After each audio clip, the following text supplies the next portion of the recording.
il a fallu payer la rançon. Nous n'avons qu'un seul Père, nous n'avons qu'un Sauveur, qui pour nous s'est offert quand nous étions indignes et pécheurs. Nous n'avons qu'un seul roi, nous n'avons qu'une seule foi. Au pied de la croix se brise ce qui nous divise. Nous sommes une seule Église.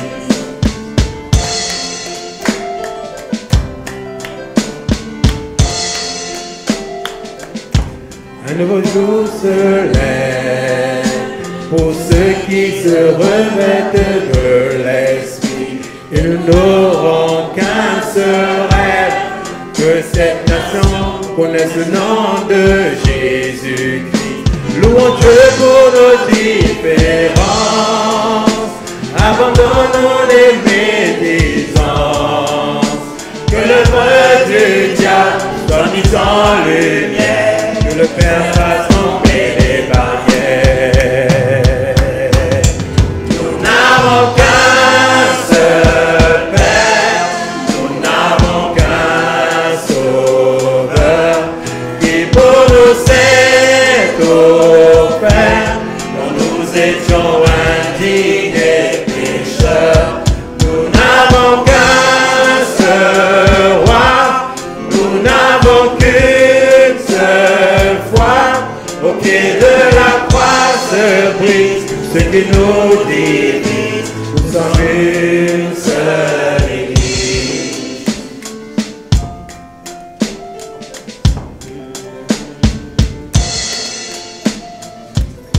Les élus de tous les temps, avec les anges et nous ici présents, passeront l'éternité ensemble à l'adorer. Alors dès maintenant, vivons dans l'unité. On verra que nous sommes saisissés à l'amour qui nous unira. Nous n'avons qu'un seul but, aimer Jésus, et que son salut soit répandu. Nous n'avons qu'un seul Père, nous n'avons qu'un Sauveur, qui pour nous s'est offert quand nous étions indignes et pécheurs. Nous n'avons qu'un seul roi, nous n'avons qu'une seule foi. Au pied de la croix se brise ce qui nous divise. Nous sommes une seule Église. Nous n'avons qu'un seul Père, nous n'avons qu'un Sauveur, qui pour nous s'est offert quand nous étions indignes et pécheurs. Nous n'avons qu'un seul roi, nous n'avons qu'une seule foi. Au pied de la croix se brise ce qui nous divise. Nous sommes une seule Église. Seigneur, merci. Merci de ton amour. Merci. Oui, Seigneur, tu as payé le prix fort. Jésus-Christ, tu es mort à la croix. Tu as souffert dans ta chair. Ton sang a été versé. Et tout ce châtiment, on pourrait dire, c'était injuste parce que tu es parfait. Tu as choisi, tu as voulu nous réconcilier avec Dieu le Père en donnant de ta vie. Et nous sommes reconnaissants de ce que tu fais de nous aujourd'hui une seule Église. Reçois l'honneur et la gloire pour qui tu es, pour ce que tu as fait. Et tu veux que ton salut soit répandu, que ta parole, Seigneur, soit exaucée dans le monde. En Jésus. Amen. Vous pouvez vous asseoir et sentez-vous libre, en tout cas, de prier, de lever à la voix à Dieu, de lire un passage biblique d'encouragement ou de chanter. Sentez-vous libre, en tout cas, d'exprimer votre voix à Dieu. terre, à terre, à terre. Nous voulons voir Jésus élevé comme un étendard sur ce pays, pour montrer à tous la vérité et le chemin vers le ciel. Nous voulons voir Jésus élevé comme un étendard sur ce pays, pour montrer à tous la vérité et le chemin vers le ciel.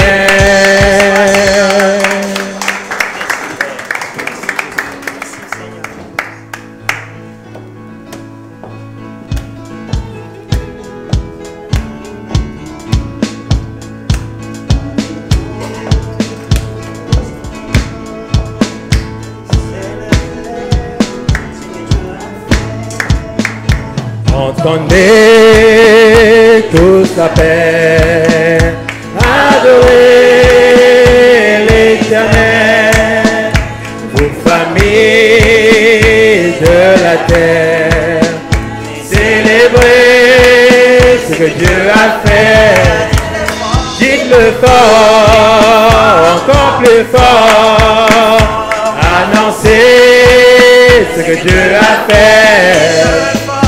Le fort, louez son nom, que la terre se réjouit, car le Seigneur est vaste et grand, est l'amour envoyé du haut des cieux, le Fils de Dieu pour nous est mort, ressuscité, il vit encore. Le fort, encore plus fort, annoncez ce que Dieu a fait, dites-le fort, louez son nom, que la terre se réjouisse, car le Seigneur règne, quand son nom retentit, de la nature un chant jaillit. Car il vient juger la terre avec justice et vérité. Dites-le fort, encore plus fort, annoncez ce que Dieu a fait. Dites-le fort, louez son nom, que la terre se réjouisse, car le Seigneur règne. Dites-le fort, encore plus fort, annoncez ce que Dieu a fait. Dites-le fort, louez son nom, que la terre se réjouisse, car le Seigneur règne, le Seigneur règne.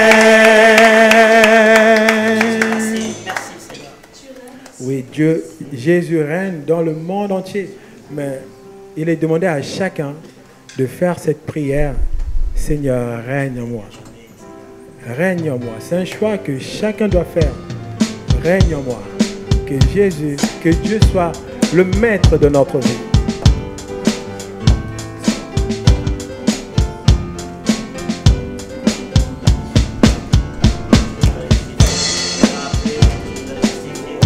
Dans le monde entier, tu es souverain, sous chaque torrent et soleil couchant, même en ce désir, Seigneur, mon seul choix. Dans ma vie, sois toujours le roi, oui, règne en moi, par ton pouvoir, veille sur mes rêves, sur mes heures noires. Tu es Seigneur de tout en moi. Dans ma vie, sois toujours le roi.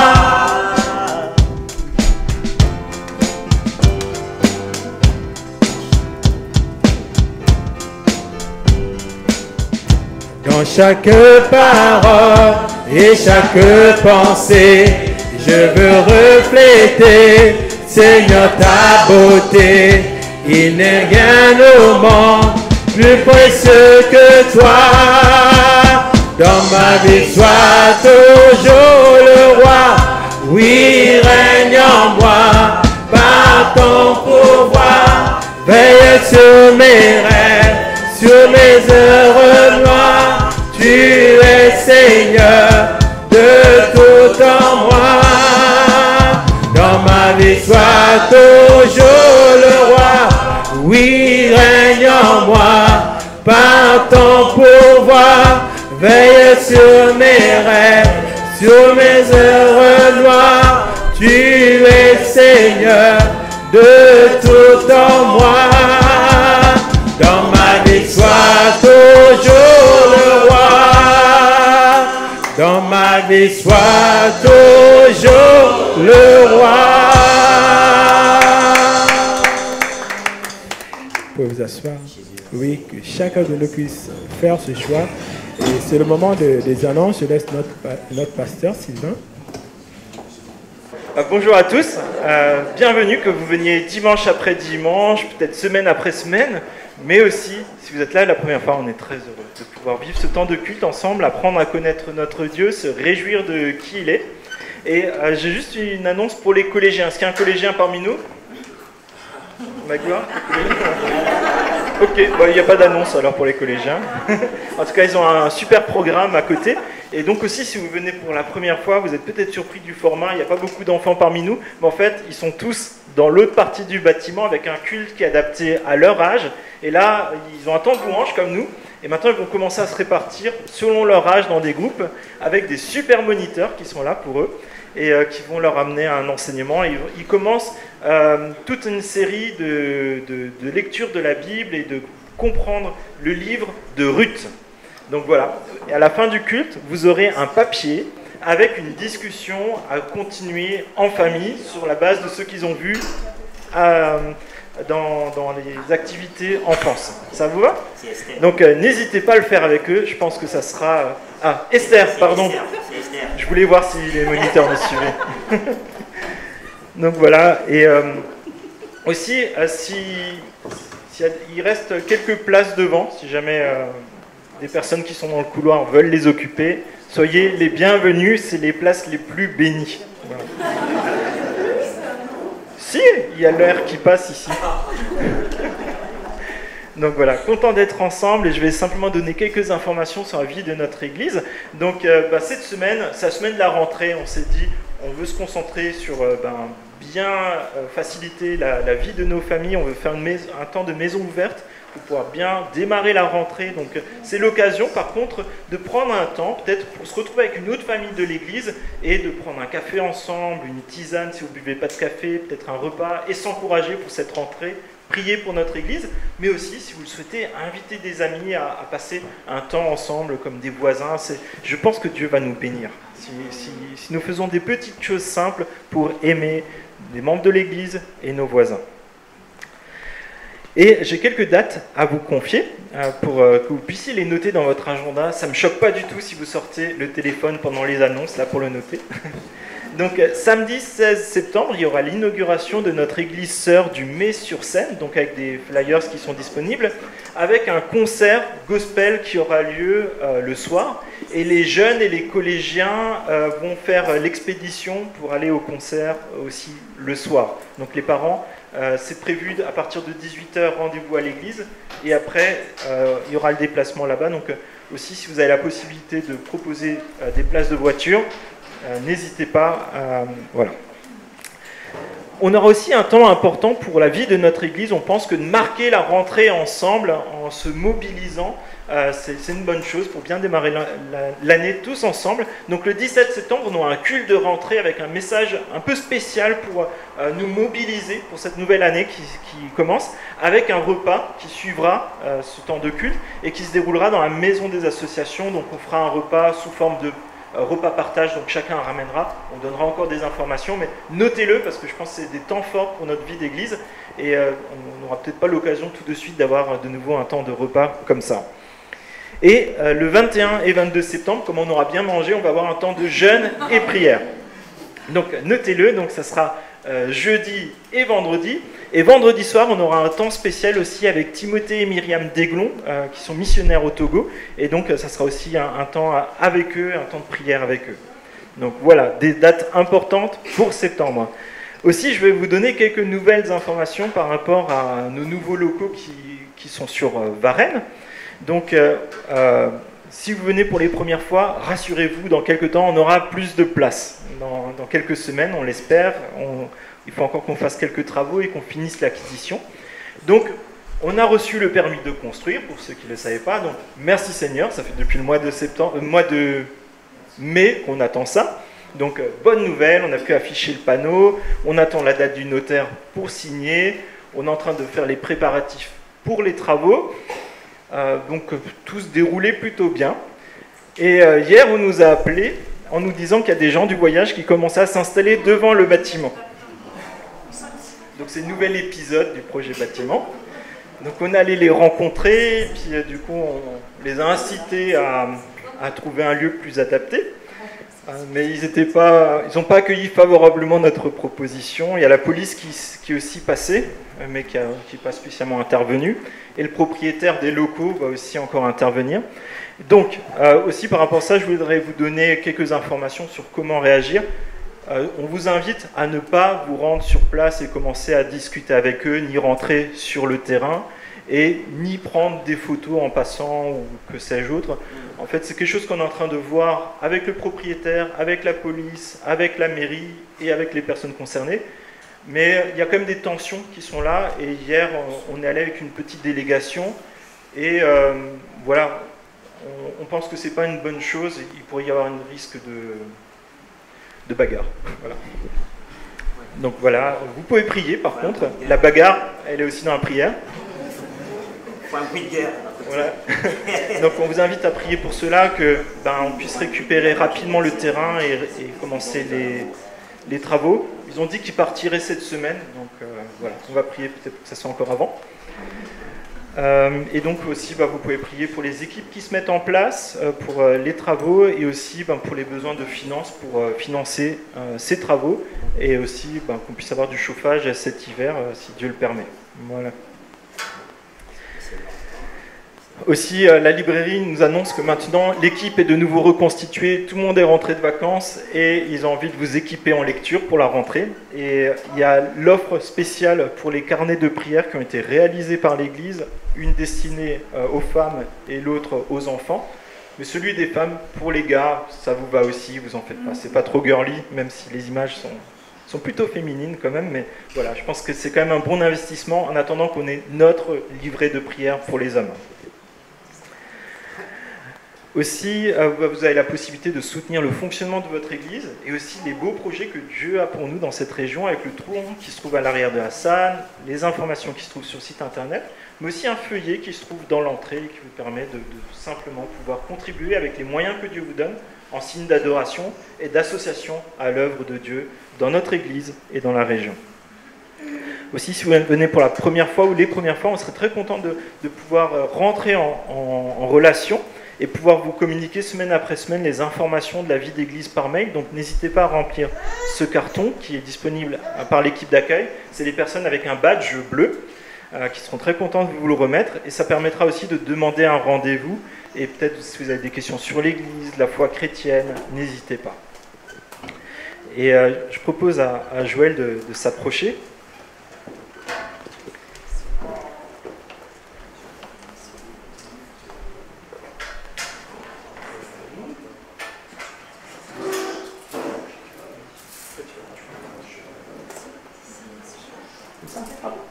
Voilà.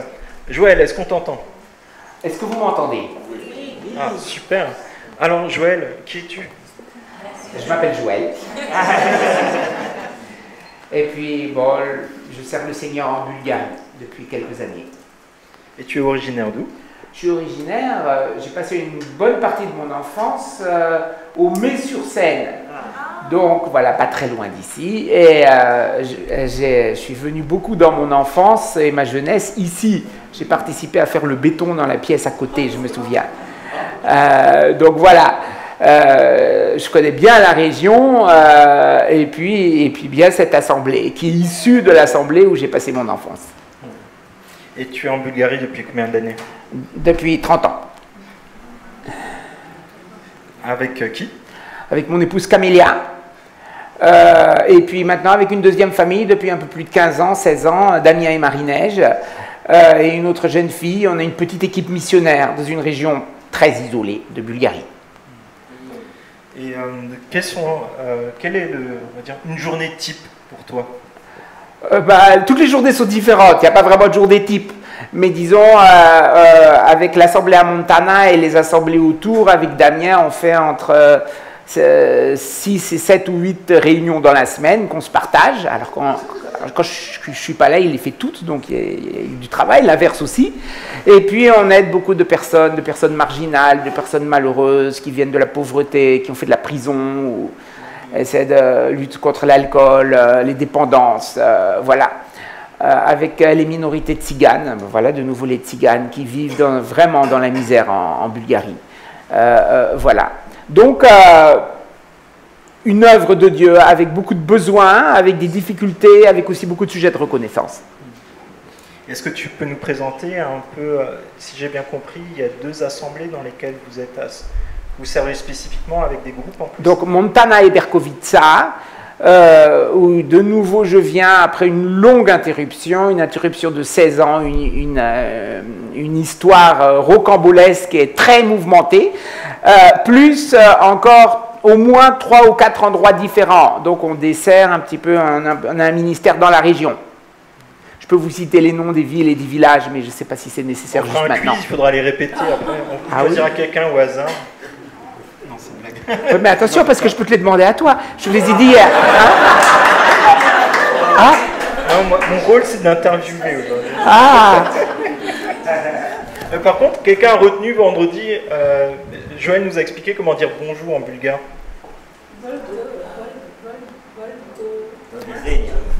C'est Dobar den. Voilà. Tout le monde dit Dolbagden. C'est pas ça? Dobar den. Dobar, c'est bon ou bien. C'est bon. Quand on dit Asam dobre, je vais bien, ou bien dobre, c'est ok, c'est bien, ça va. Dobar den. Den, c'est le jour.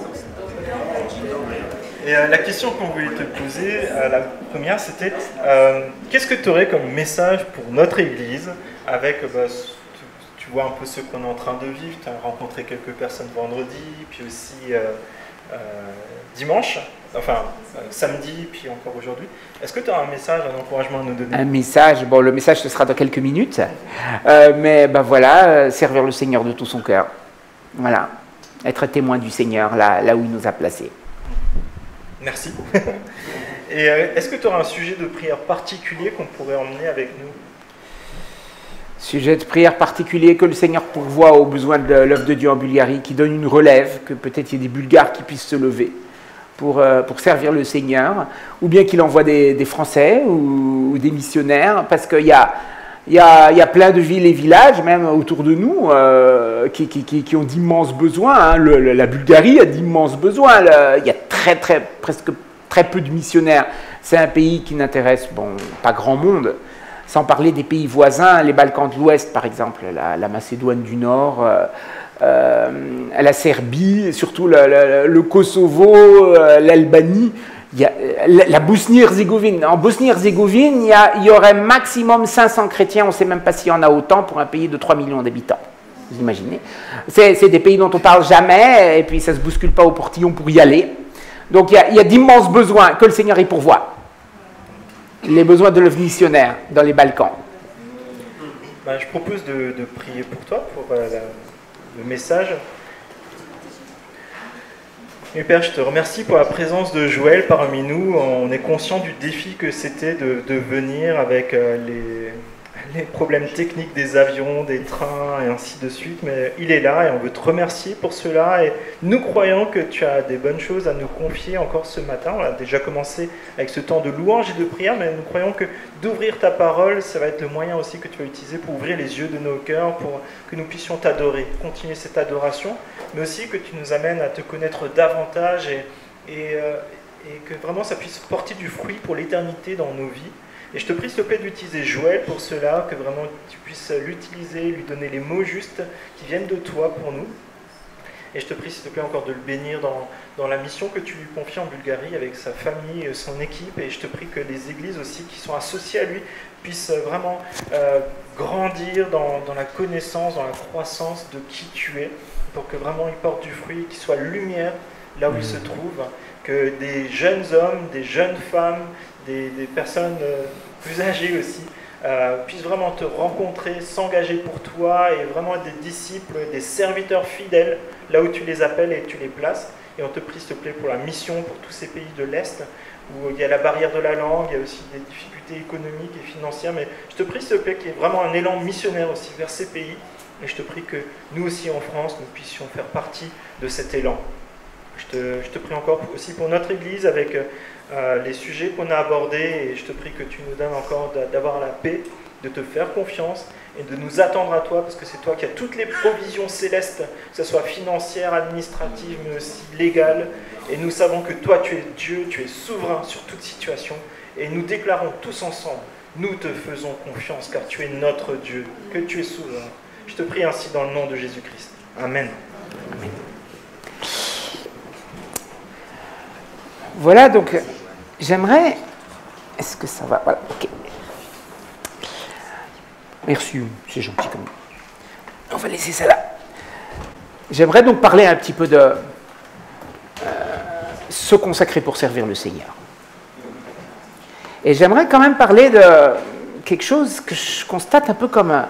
C'est un peu un paradoxe, c'est un peu une contradiction. On dirait, si je m'exprime de façon tout à fait très simple, qu'il y a quelque chose qui ne colle pas. D'un côté, l'Église grandit, l'Église évangélique en France, en Europe, l'Église grandit. L'Église grandit, l'Église est vivante, l'Église loue le Seigneur, voilà, on a chanté, nous gagnons, nous progressons, nous gagnons du terrain, je veux dire fort. Et puis, à côté de ça, il y a de moins en moins de pasteurs, il y a de moins en moins de missionnaires. Il y a de moins en moins de personnes qui sont prêtes à tout quitter, parce que bon, progresser du terrain, mais si le Seigneur il te dit, voilà, tu vends ta maison, voilà, tu quittes tout, tu pars tout de suite au Pakistan, je veux que tu me serves là-bas, ou Nicaragua, voilà, hier on parlait du Congo avec nos amis, on parlait du Kisangani. Est-ce que vous savez où se trouve Kisangani au Congo? Bon, tu vas là-bas, c'est chez toi, voilà. Il y a besoin là-bas. Ah, mais Seigneur, mais j'ai mes enfants à l'école, est-ce qu'il faut s'adapter, la langue, la culture, le climat, enfin bon.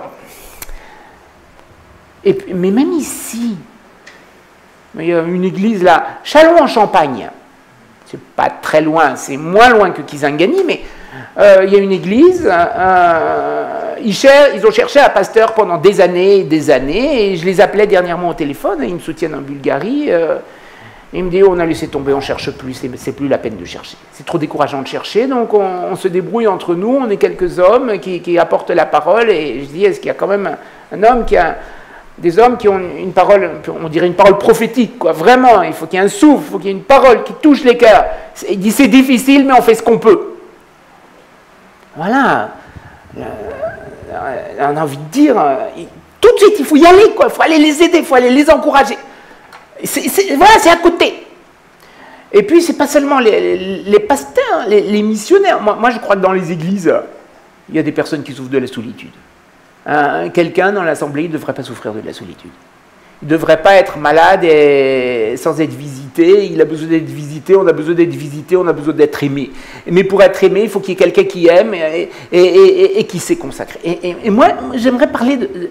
Qu'est-ce que c'est que servir le Seigneur? Alors c'est particulier parce que dans la Bible, le mot serviteur et le mot esclave, c'est le même mot. Alors bon, serviteur, on est d'accord, servir, mais être esclave du Seigneur. Le mot esclave, ça sonne pas bien. Parce que bon, il y a quand même toute l'histoire, quoi. Comme toute l'histoire. Et aujourd'hui, l'esclavage, on a aboli l'esclavage.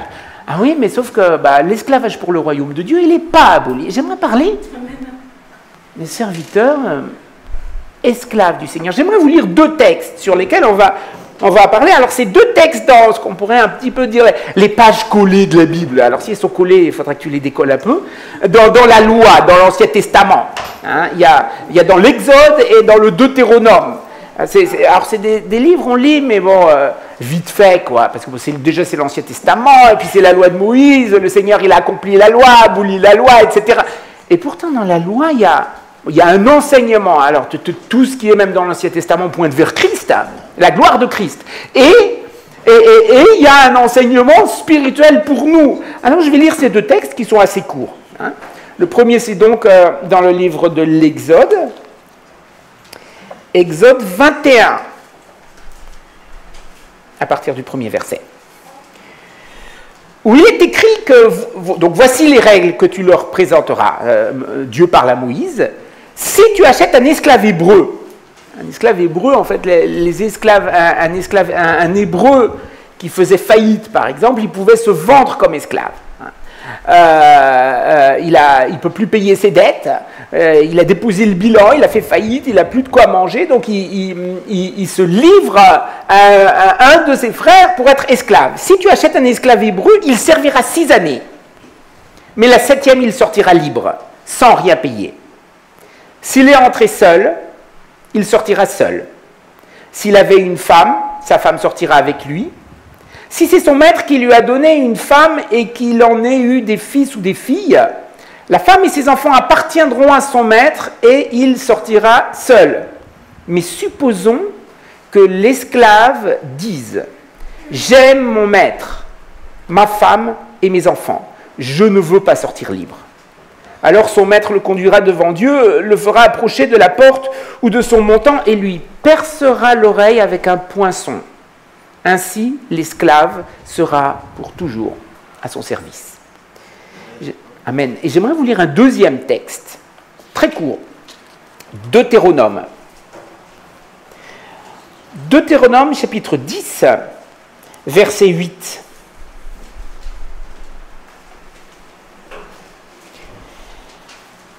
Où Moïse raconte, il dit, c'est à cette époque-là, il marchait dans le désert, que l'Éternel a mis à part la tribu de Lévi. Alors la tribu de Lévi, c'est la tribu qui était chargée du temple ou du tabernacle et de tout le service de la maison de Dieu. L'Éternel a mis à part la tribu de Lévi et lui a ordonné de porter l'arche de l'alliance de l'Éternel, de se tenir devant l'Éternel pour le servir et de bénir le peuple en son nom. Se tenir devant l'Éternel pour le servir et bénir le peuple en son nom. Hein. C'est ce qu'elle a fait jusqu'à aujourd'hui. Voilà pourquoi Lévi, donc la tribu de Lévi, n'a ni part ni héritage avec ses frères. L'Éternel est son héritage, comme l'Éternel, ton Dieu, le lui a dit. Voilà, on va commencer avec l'histoire des esclaves. Qu'est-ce que c'est un esclave? C'est quelqu'un qui n'a aucun droit. Il a la propriété de son maître. Il appartient à son maître. C'est une propriété. C'est comme ta maison, c'est ta propriété. Avec ta maison, tu fais ce que tu veux. Si tu veux la peindre rose fluo, c'est ta maison. Tu fais ce que tu veux. Tu fais ce que tu veux de ta maison, tu fais ce que tu veux de ton esclave. L'esclave, c'est une condition dramatique. C'est un homme qui est entièrement entre les mains d'un autre homme. Et on sait que l'esclavage, parmi les hommes, c'est souvent symbole de tyrannie. Parce qu'il y a la méchanceté du cœur humain, et donc il y a le maître méchant qui souvent, mais il y a aussi des bons maîtres. Mais souvent, le plus souvent, l'esclave, il est dans une condition terrible, une condition dramatique. Bon, ce qui est un petit peu plus proche de nous, c'est, avant la guerre de sécession, aux États-Unis, les esclaves qui travaillaient dans les plantations, je ne sais pas si vous avez lu le livre Racine, quoi, la condition des esclaves, c'est terrible. La condition des esclaves, c'est terrible. Et donc l'abolition de l'esclavage, et l'Église, les chrétiens ont beaucoup lutté pour que les esclaves soient libres. Que tu ne sois pas dans les mains d'un maître qui te fait travailler jusqu'à épuisement, peut-être 12 heures, 14 heures par jour, et qui fait de toi ce qu'il veut. Parce qu'il y a une oppression. Et donc il y a cette lutte de l'homme pour se délivrer de l'oppression. Il y a une autorité méchante, une autorité mauvaise, il y a une oppression, donc on veut briser les liens. Alors bon, c'est la condition des esclaves. Mais c'est aussi, je pense, le combat de tous ceux qui pensent qu'ils sont opprimés. Il y a des enfants, ils pensent que leurs parents les oppriment. Ils deviennent adolescents, ils veulent tout casser. Ils veulent tout casser, ils veulent fiche le camp de la maison, on ne veut plus obéir à papa, à maman. On a pensé que beaucoup, l'école autrefois, l'école par exemple, l'école on recevait la baguette, hein, on recevait le bâton. Hein. Voilà, au CP, je me souviens, il y avait la règle, hein, puis tu prenais des coups de règle, mais maintenant il ne faut plus taper les enfants, surtout pas, oh là là, les enfants, il y a les droits, ils ont tous les droits. Bon, voilà, il y a des femmes qui veulent être libérées de l'autorité du mari, il y a l'émancipation, quoi. Les femmes, elles ont les mêmes droits que les hommes, les maris, ils sont méchants, ils sont oppresseurs et tout. L'émancipation de l'autorité de la police, de l'autorité de l'État, de l'autorité de... Et il y a un combat, il y a une lutte, hein, la lutte des classes, c'était le communisme, il y a les riches, les bourgeois, il faut tout casser, piller, prendre les richesses des riches, donner aux pauvres. Sauf que, qu'est-ce qui se passe quand on veut briser l'oppression avec la violence? On crée encore plus de violence et on devient victime de la violence qu'on a générée. Et ça c'est partout, c'est dans tous les domaines. Même lorsque vous vous disputez à la maison, même lorsqu'on se dispute à la maison, qu'on dit ses 4 vérités à son conjoint, ou voilà, moi je te dis ce que je pense, mais on réagit à la violence avec de la violence, et donc on génère encore plus de violence. Ceux qui ont généré les révolutions, souvent ils se sont fait guillotiner, ou ils se sont fait liquider dans les révolutions, si vous lisez un petit peu l'histoire. On n'a pas le temps de rentrer dans ces détails, mais l'homme veut être libre, on a nos droits, on a notre liberté, on veut avoir le droit de choisir où on vit, on veut avoir le droit de choisir ce qu'on fait, on veut avoir droit à notre plaisir, à notre confort, à nos loisirs, à nos vacances. Et ça, c'est l'esprit du monde. Mais bon, sauf si vous avez vraiment atteint un niveau de sainteté que je ne possède pas. On est influencé par le monde quand même. Combien de fois on est mécontent? Combien de fois on revendique nos droits? Partout, dans tous nos domaines. Tu revendiques à ton mari, tu revendiques à ta femme, tu revendiques à tes parents, tu revendiques à ton employeur. Voilà, on n'est pas content, j'ai droit à ceci, j'ai droit à cela. Et là, je trouve qu'on est confondu par ce qui est écrit. Parce que vous avez cet homme il a fait faillite, et il a servi son maître 6 années. Et c'est étonnant, parce que la loi divine, la loi de Moïse, justement, limite l'oppression que subissent les esclaves. Il y avait ce qu'on appelle la 7e année, le Shemitah en hébreu, c'est l'année du jubilé. Et lors de l'année du jubilé, tous les esclaves sont affranchis. Ils sont même affranchis, ils reçoivent même un petit pécule de la part de leur maître pour commencer un nouveau départ libre.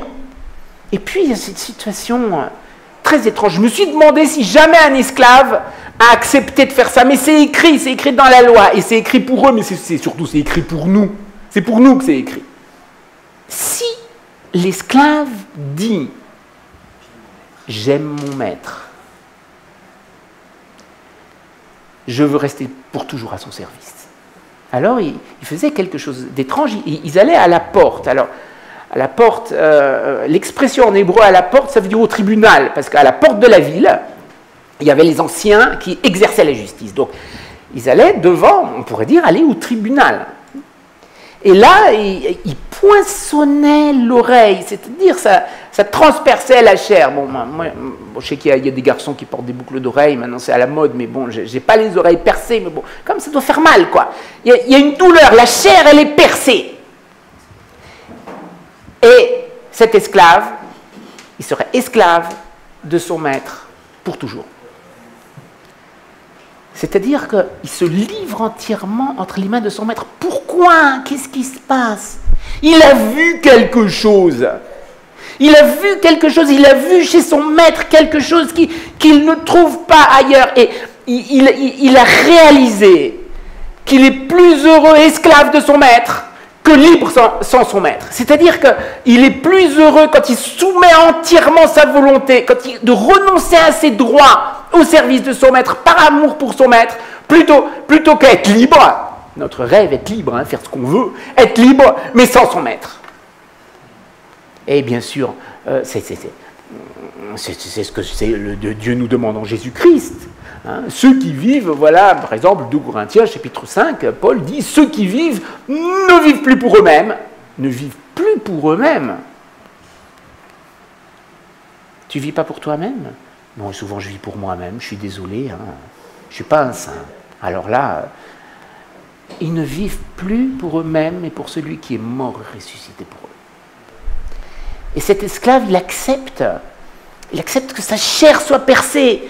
Il y a une marque, et ça se voit, parce que l'oreille, elle est percée. Il ne peut pas dire ensuite, j'ai pas promis ça. Parce qu'il a promis ça, c'était devant les juges, et il y a une marque. Son cœur a été percé. Quand il y a eu la prédication à la Pentecôte, il y a eu donc l'effusion du Saint-Esprit, et Pierre, il a prêché, et il s'est dit, ils étaient percés dans leur cœur. Hommes, frères, que ferons-nous? Donc, repentez-vous, c'est-à-dire tournez-vous vers Dieu en demandant pardon pour vos péchés, reconnaissez votre besoin. Le cœur percé, il y a quelque chose, il y a un moment, il y a un brisement, il y a un renoncement. Et il sera pour toujours à son service. Et ça, c'est ce que Dieu demande de nous. Mais alors, qu'est-ce que Dieu donne? Qu'est-ce que Dieu nous donne quand on le sert? Qu'est-ce que c'est que ce maître? Qu'est-ce que c'est que connaître ce maître? Ne serait-ce que si on connaît un tout petit peu ce maître, si on connaît un tout petit peu de l'amour de Jésus, je renonce à ma volonté propre, je me livre entièrement à son service. Et donc vous avez cette histoire de la tribu de Lévi, une des tribus d'Israël. Lévi, c'est l'attachement, la tribu que l'Éternel s'attache à lui-même et à laquelle l'Éternel confie le service du temple ou du tabernacle, le service de sa maison. Et qu'est-ce que dit Dieu à la tribu de Lévi? La tribu de Lévi n'aura point de part ni d'héritage en Israël, c'est moi son héritage. Pas d'héritage. Alors l'héritage, c'est très important. Vous savez que la promesse que Dieu a donnée à Abraham, c'est tu quittes ton pays et je te donnerai une terre, la terre promise. Bon, Abraham n'a jamais rien possédé, mais ses descendants, ils ont été amenés dans la terre promise. C'était une terre qui découlait de lait et de miel, et la terre a été divisée selon les tribus, et chaque tribu avait sa terre, mais dans chaque tribu, il y avait chaque clan, il y avait chaque famille qui avait sa terre. Et ils étaient tellement attachés à leur terre, les Juifs aussi, ils sont attachés à leur terre, ils y retournent. Ils étaient tellement attachés à leur terre que, par exemple, vous avez l'histoire de Naboth, auquel le roi a dit je veux bien acheter ta terre, et à mon avis, le roi, il payait bien. Hein. Ou bien je te donnerai une vigne meilleure. Il dit que l'Éternel me garde de donner l'héritage de mes pères. Donc l'héritage, c'est tellement important. Et c'était même, tu étais responsable devant Dieu de garder l'héritage. Mais la tribu de Lévi, elle n'a pas d'héritage. Elle n'a rien. Bon, c'est un peu frustrant quand même. Est-ce que Dieu veut frustrer Lévi? Est-ce que c'est une contrainte? Est-ce que c'est une punition? Est-ce que c'est une sanction? Imaginez à Noël, les enfants, ils reçoivent des cadeaux. Alors, les paquets devant le sapin. Bon, le sapin, c'est pas dans la Bible, hein, mais voilà, il y a le sapin. Il y a les cadeaux, et puis les enfants, ils ouvrent leurs cadeaux, et puis il y a toute cette excitation. Qu'est-ce qu'il y a dans le cadeau? Qu'est-ce qu'il y a dans le paquet? Et puis, il y a un des enfants, c'est peut-être le plus grand, c'est peut-être l'aîné. Il ouvre le cadeau, la boîte est vide. Dedans, il n'y a rien. Il y a juste un petit bout de papier. Sur le petit bout de papier, le père, il a juste écrit « Mon amour pour toi ». Comment est-ce que cet enfant il va réagir? Attends, ça, c'est pas très stable. Je vais enlever la Bible d'ici, en fait. Voilà. Je bouge beaucoup, c'est pour ça. Comment est-ce que cette... Je suis désolé. Comment est-ce que cet enfant, il va réagir? C'est pas grave. C'est pas grave. On va limiter les dégâts matériels, voilà. Bon, à mon avis, si c'était moi, en tout cas, quand j'avais 12-13 ans, mais papa, il se fout de moi quand même. Hein. Moi, ça me fait une belle jambe. Hein. La boîte, elle est vide, mon amour pour toi, ouais, tu pars mon œil. Mais ça, c'est à chaque fois qu'on se plaint. À chaque fois qu'on n'est pas content des circonstances, qu'on est dans l'épreuve, voilà, on demande ceci à Dieu, on demande cela à Dieu, et puis tout à coup, la boîte elle est vide devant mon amour pour toi et l'amour de Dieu. Alors on chante l'amour de Dieu, on loue l'amour de Dieu, mais enfin bon, quand il y a vraiment l'épreuve, l'amour de Dieu quand même, bon, si vous êtes comme moi, tout à coup, on en doute quand même assez facilement. Hein. Et pourtant, il y a ce témoignage de la parole, il n'y a pas de plus grand amour. L'amour de Jésus-Christ, il n'y a pas de plus grand amour que celui de donner sa vie pour ses amis, à celui qui nous a aimés, qui a fait de nous un peuple, un sacrificateur pour Dieu son Père, à lui soit la gloire. Oui, mais l'amour de Dieu, qu'est-ce qu'on connaît de l'amour de Dieu? On connaît si peu de l'amour de Dieu. Et est-ce qu'on n'est pas un peu comme Israël? Vous savez ce que Dieu dit à Israël? Le dernier livre, Malachie, la fin de l'Ancien Testament, qui commence avec des paroles, moi je trouve que c'est bouleversant, parce que c'est Dieu qui parle. Où il dit, je vous ai aimé, dit l'Éternel. Mais vous dites, en quoi nous as-tu aimés? Il se mesure à quoi ton amour? Comment est-ce qu'on mesure l'amour de Dieu? Les cadeaux qu'on a reçus? Ce qu'on a sur notre compte en banque? Surtout, pourquoi est-ce que le frère il a plus que moi? Pourquoi est-ce qu'il a une vie plus facile que moi? Pourquoi est-ce que sa femme elle est plus gentille avec son mari que la mienne avec moi, ou l'inverse? Pourquoi est-ce que ceci, pourquoi est-ce que cela? Mais là, on imagine un enfant adolescent qui fait sa crise d'adolescence, il pique sa crise, quoi. Papa, maman, j'ai envie de fiche le camp, et les parents qui disent je vous aime. Ah mais moi, je n'ai rien à faire de cet amour. Vous avez déjà vécu des crises comme ça? Je vous ai aimé, en quoi nous as-tu aimé? Et qu'est-ce que Dieu veut dire? Qu'est-ce qu'il veut dire à la tribu de Lévi? Qu'est-ce qu'il veut dire à ses serviteurs? En lui disant, je te donne rien, mais je me donne moi-même pour toi. Mais est-ce qu'on peut essayer de le comprendre? On peut le comprendre que si le Seigneur nous montre, s'il nous parle, on peut comprendre tellement peu de l'amour de Dieu, parce que l'amour de Dieu, c'est pas notre nature, parce que bien sûr, nul n'a jamais vu Dieu, mais parce que la nature de Dieu, l'amour de Dieu, c'est pas l'amour des hommes, c'est pas un amour qui est tout le temps limité, conditionné, intéressé, susceptible, changeant. C'est un amour parfait, c'est un amour qui se donne et qu'on connaît si peu, et pourtant Paul il dit si on n'a pas l'amour, on n'a rien, quoi. Donc ce véritable amour, l'amour du serviteur qui dit j'aime mon maître parce que mon maître m'aime, c'est parce que c'est lui qui m'aime que je l'aime, c'est parce que je réponds à son amour. On fait que répondre à l'amour de Dieu, comme nous qui sommes au fond à peu près incapables d'aimer vraiment. Est-ce qu'on est capable d'aimer? C'est rocailleux, hein, c'est mouvementé, hein.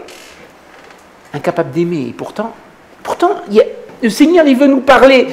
Moi, il y a un texte que j'aime beaucoup, c'est un texte très poétique, c'est dans Job, où Dieu, parfois, il nous parle, mais il nous dit juste un tout petit peu de son amour, il révèle un petit peu, on est juste à la porte du temple du Seigneur, et il nous montre un peu quelque chose, quand vous avez Eliphaz qui dit...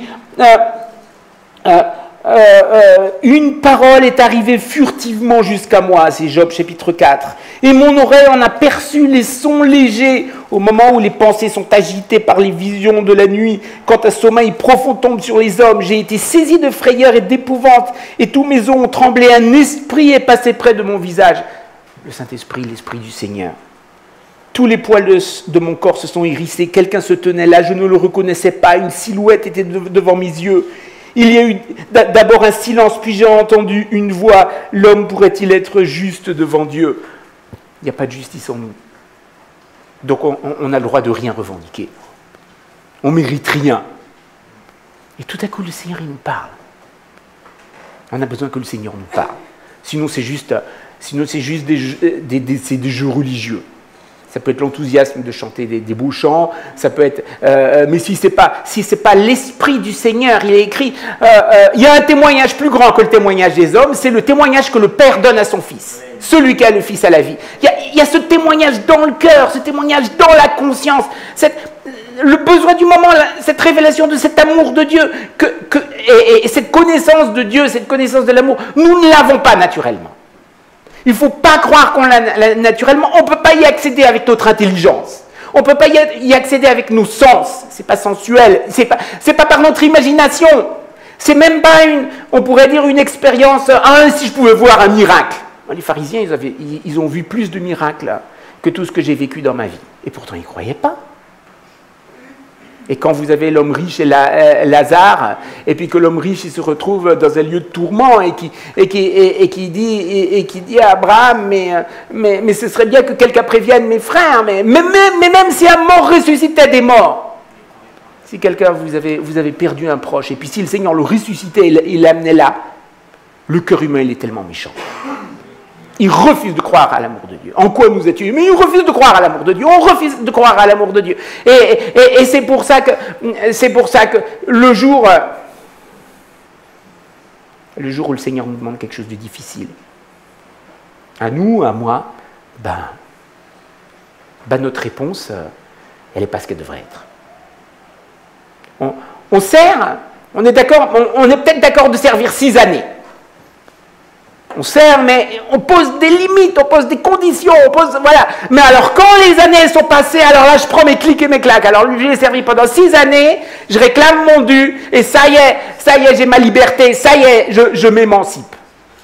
Je sers le Seigneur, mais il faut que le Seigneur, il accomplisse sa part du contrat, qu'il s'occupe de moi, qui résolve mes difficultés, mes problèmes, mes ceci, cela. Mais quand tout à coup, il y a cette contradiction dans les circonstances elles vont pas comme on voudrait. Tout à coup, il nous arrive des choses et on dit, mais comment ça se fait que ça m'arrive? Mais pourquoi moi? C'est tellement facile que la révolte se lève dans les cœurs. C'est tellement facile.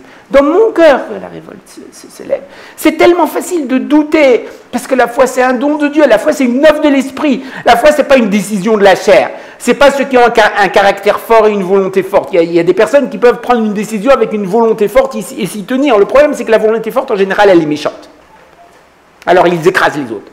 Si j'ai décidé de servir Jésus avec ma volonté propre, je vais être méchant avec vous. C'est sûr, avec ma famille, avec tout le monde. Mais parce que cette œuvre du Saint-Esprit qui agit pas dans la force, elle agit dans la faiblesse. C'est dans la faiblesse. C'est pour ça que Paul, il dit, le Seigneur, il m'a donné un ange de Satan pour me gifler, pour me souffleter une écharpe dans la chair. 3 fois, j'ai demandé au Seigneur de l'enlever. Mais il dit non, c'est quand tu es faible que j'agis. C'est pas quand tu es fort, c'est quand tu es faible que ma puissance agit. Accepter d'être faible, accepter d'être vulnérable, accepter de concéder sa volonté, accepter de s'abandonner à une autre volonté. Et c'est plus nous qui décidons. Je crois que décider, c'est la chose être des décideurs. C'est la chose qu'on aime le plus. Nos rêves, nos ambitions, notre carrière, notre vision des choses, notre conception des choses. Alors qu'on mélange avec la foi en Jésus. Sauf que dans l'œuvre de Dieu, il n'y a pas de mélange. Le Seigneur, il veut tout. Le Seigneur, il veut tout. Et pourquoi est-ce qu'il veut tout? Parce qu'il donne tout. Parce que, qu'est-ce qu'il nous dit le Seigneur Jésus? Je n'ai pas souffert à la croix pour te faire des petits cadeaux. Des petits cadeaux de Noël. Ce n'est pas le Papa Noël. J'ai souffert pour te racheter de la puissance des ténèbres et de la puissance de la mort, pour que tu appartiennes à mon royaume, le royaume de la lumière. J'ai donné moi-même pour toi. Je ne peux pas donner plus pour toi. Le Seigneur ne peut pas donner plus pour nous. Quand on demande au Seigneur, on demande parce qu'on a des difficultés quotidiennes. Hein. Voilà, je suis bloqué, l'avion ne décolle pas. Je dis, Seigneur, si c'est ta volonté, permets quand même qu'au moins dimanche, je puisse voir mes amis. Voilà. Mais le Seigneur, il ne me doit rien. Parce qu'il m'a tout donné. Il nous a tout donné. Il s'est donné lui-même. C'est moi ton héritage. Peu importe. Ton héritage, c'est pas une bonne vie confortable. C'est pas une vie comme qui assouvit tes rêves, qui assouvit tes passions, qui assouvit nos désirs, ce qu'on appelle nos besoins. Mais en fait, c'est nos désirs. Parce qu'en fait, les besoins de l'homme, c'est élémentaire. On a besoin d'avoir quand même mangé quelque chose, d'avoir des vêtements qui nous couvrent et d'avoir un toit qui nous protège. On a besoin de rien d'autre. Mais après, c'est nos besoins. Mais en fait, bon, au fond, c'est c'est beaucoup plus souvent, c'est nos convoitises. On ne doit rien au monde, on ne doit rien à la chair, et le Seigneur ne nous doit rien. Par contre, il nous donne. Et quand on ouvre le cadeau, la boîte est vide. Mais le Seigneur, il nous dit, mais c'est mon amour que je te donne. Et c'est ça qu'on a besoin de connaître. C'est ça qu'on a besoin de connaître. Et si on désire le connaître, le Seigneur révèle son amour.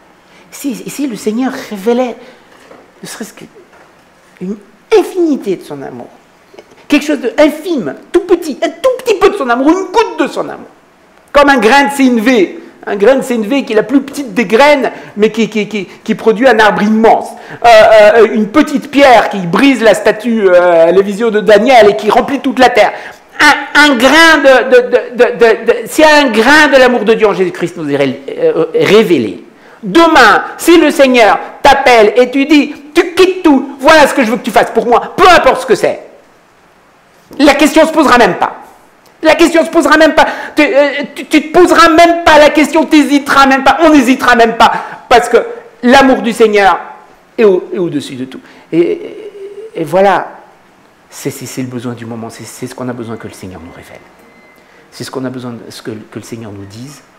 Et moi, nous tous, pour qu'on puisse servir le Seigneur, c'est étrange, esclave du Seigneur, mais être esclave du Seigneur, on est libre.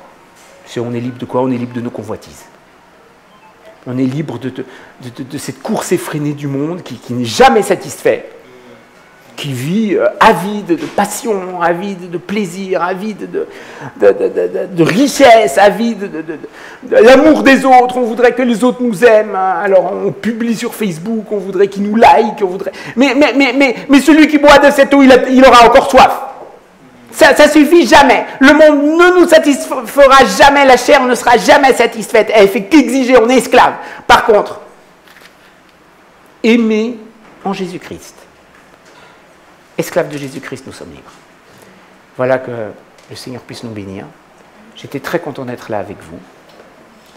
Et je pense qu'on pourra continuer à servir le Seigneur ensemble. Amen. Merci Seigneur.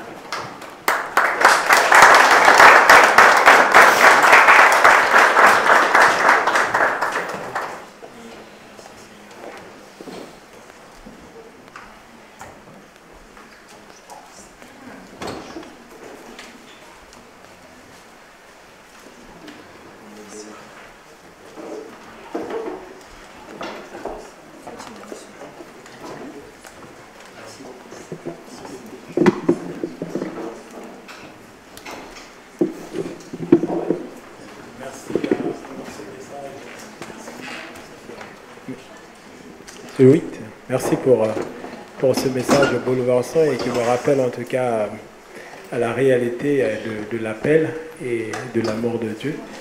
Et Dieu veut vraiment que tous les hommes et toutes les femmes de la terre puissent se lever et l'acclamer, parce qu'il est le roi, il veut être le roi aussi de notre cœur. Et je vous invite à vous lever, à chanter ce dernier chant, acclamer Dieu, gens du monde entier.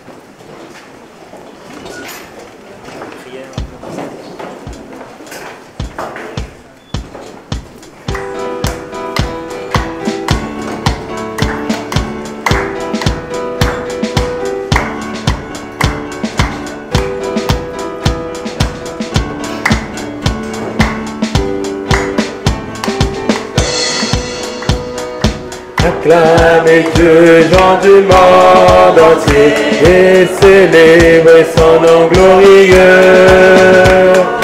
Honorez-le par vos louanges, dites à votre Dieu. Tu es grand, grand et glorieux. Tu es grand, grand et glorieux,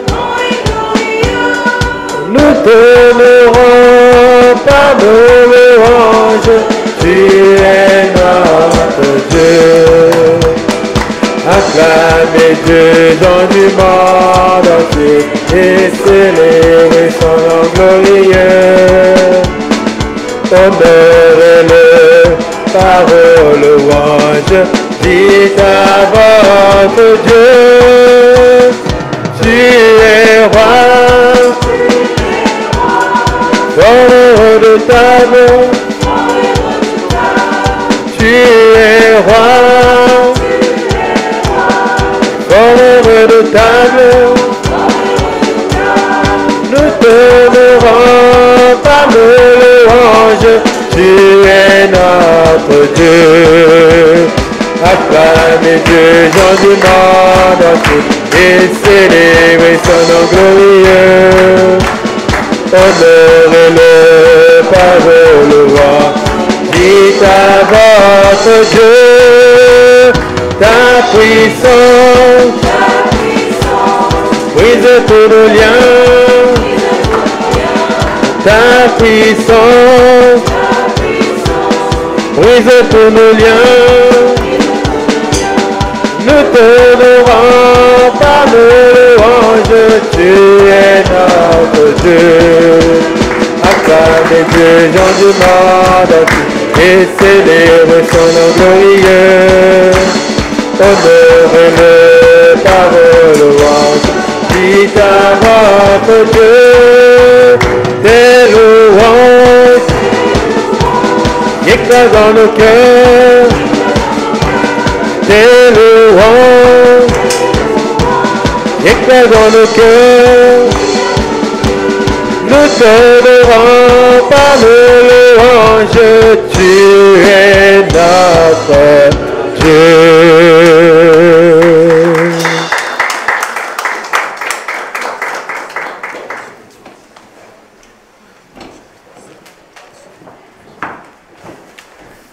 Je vous invite à prendre peut-être juste une minute pour réfléchir au message qui nous a été donné avec cette question. Est-ce que Dieu, c'est vraiment le premier dans ma vie? Est-ce que lorsque Dieu nous parle, est-ce qu'on dit oui, je vais t'obéir?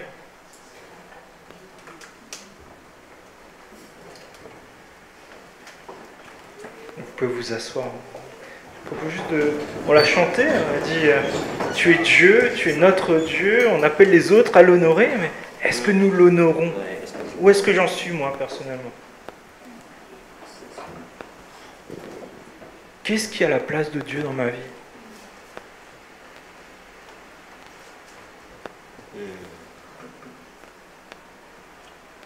Est-ce que ce matin, est-ce que je peux t'inviter à dire, dans tel domaine de ma vie, je veux que tu sois Dieu. Je veux pas que ça soit mon travail, je veux pas que ça soit un loisir, je veux pas que ça soit même un enfant. Je veux que tu sois Dieu parce que je sais que c'est à ce moment-là que je pourrais vraiment faire le meilleur travail, que je pourrais prendre le mieux soin de mon conjoint, de mes enfants, de mon église. Où est-ce que j'en suis ce matin? Est-ce que j'honore Dieu?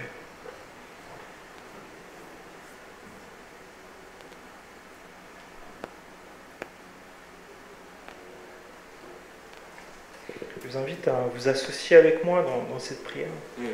Oui, Père, si je suis là aujourd'hui, c'est pour t'honorer toi.